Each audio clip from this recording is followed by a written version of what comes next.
You know, it's kind of wild to think about. In just a couple of years, our phones have totally transformed. They're not just for calls and texts anymore, right? They're our wallets. We tap, we scan, we send money. Just like that. And yeah, this whole boom in mobile payments has made everything super convenient, but it brings up a huge question that sits behind it all. Is any of this actually safe? So let's just cut to the chase. How safe is the money on your phone?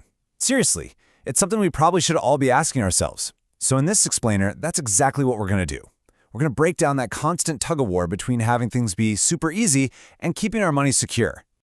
All right, let's get into it. Your phone, your wallet. The rise of digital payments. Before we can even talk about the risks, we've got to understand what's actually happening behind the curtain, you know? What are these technologies that have so quickly kicked our old-school cash and cards to the curb? Okay, first up, mobile wallets. The easiest way to think about this, it's literally the digital twin of that old leather wallet you might still have somewhere.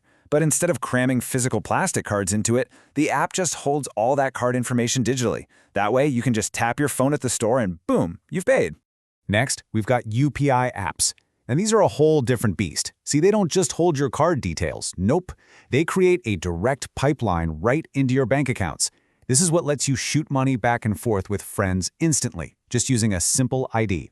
Honestly, it's been a total game changer for splitting the bill or paying someone back. So you're probably wondering, how does that money move so fast? Well, a lot of the time, the secret sauce is something called IMPS. That's immediate payment service. Think of it like the plumbing of the financial world, but like supercharged, high-speed plumbing. It's working around the clock, 24/7, making sure your money can zip from one bank to another in a flash. It really is the engine that makes all this digital magic happen. And look, all this tech talk about UPI and IMPS might sound a bit abstract, but we use it every single day through apps we all know, right? We're talking about services like Beam and Paytm. They're the friendly faces on our phone screens that take all that powerful, complex technology and make it simple enough to use with one thumb. They're what turned digital payments from a cool idea into a daily habit for millions of us.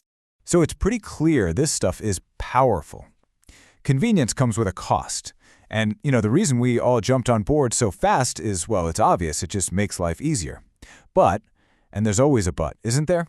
That amazing convenience has a flip side, a cost. Before we get to the scary stuff, let's just quickly touch on why we love this tech so much in the first place. I mean, the perks are just undeniable. For one, it's just so easy to use. You can be sitting on your couch at midnight and pay a bill. Done. Every time you spend, you get this perfect little digital record of it, which, let's be honest, is amazing for anyone trying to budget. And think about it, losing your phone, while a total pain, is probably a lot less risky than losing a wallet just full of cash.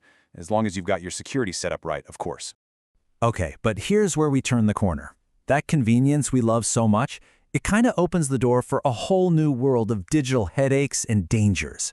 Let's talk about understanding the security risks, the hidden dangers of digital wallets. It is so important to know what we're up against. So let's dive into the risks you really need to have on your radar.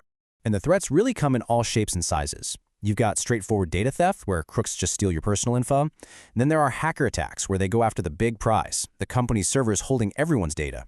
You've got unauthorized access. That's someone brute forcing their way into your specific account. And then there are these other weird risks, like your data just getting lost or copied, or even fake transactions just popping up out of nowhere. Yeah, and check out this quote from our source material. It just lays it all out, plain and simple. Hackers can hack the servers and easily get his/her personal information. They can use this information to steal money from the customer's account.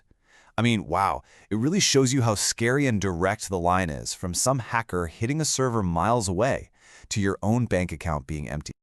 Okay, that is pretty scary. I get it. But here's the good news, and it's really important. You are not powerless in this situation. Not at all. The risks are definitely real, but the ways to protect yourself are just as real. So, how to protect yourself? Securing your digital money. You got to think of it as a partnership. It's partly on the companies, and it's partly on us. Let's break down exactly what you can do to stay safe.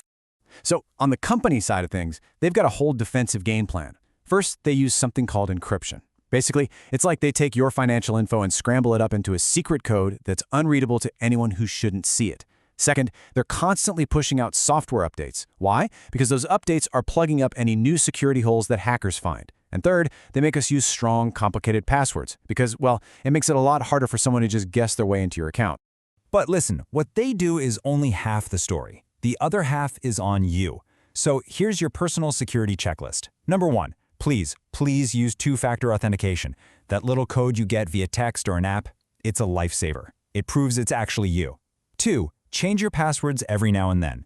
3, be super careful about malware. Don't click on weird links or download sketchy apps. And this is the big one. I really can't say this enough. Never, ever share your PIN or one of those one-time passwords with anyone. Think of it like the master key to your digital life. You are the only one who should ever hold it. So there you have it. We've looked at how incredibly convenient this all is. We've talked about the very real risks. And now you've got the tools you need to protect yourself. It's a shared responsibility, right? Between you and the services you use. Which really just leaves us with one last question. A question for you to take away. Is your digital wallet really as secure as it could be?